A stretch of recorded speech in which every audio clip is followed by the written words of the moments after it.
பேர் குழம்பி போயிடுறாங்க. சியா விதைகள் வந்து சப்ஜா விதைகளை விட அளவில் கொஞ்சம் சின்னதாக இருக்குங்க.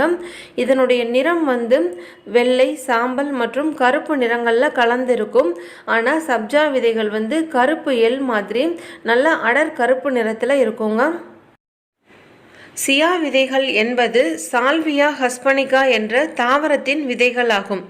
1 மில்லிமீட்டர் அளவு கொண்ட இந்த விதைகள் நம் உடலுக்கு தேவையான ஆற்றலை வழங்கும் சேமிப்பு கிடங்கு என்று ஆராய்ச்சியாளர்கள் கூறுகின்றனர். இந்த சியா என்ற பெயர் 3500 பிசி ஆண்டுகளுக்கு முன்பு வாழ்ந்த பண்டைய மாயன் காலத்து சொல்லில் இருந்து பெறப்பட்டது. சியா என்பதற்கு வலிமை என்று பொருள். சப்ஜா விதைகள் திருநீற்று பச்சிலை என்கிற தாவரத்தின் விதைகளாகும். இந்த விதைகளை ஃபலூடாக்களில் பயன்படுத்துவதால் இதை ஃபலூடா விதைகள் என்றும் கூறுகின்றனர்.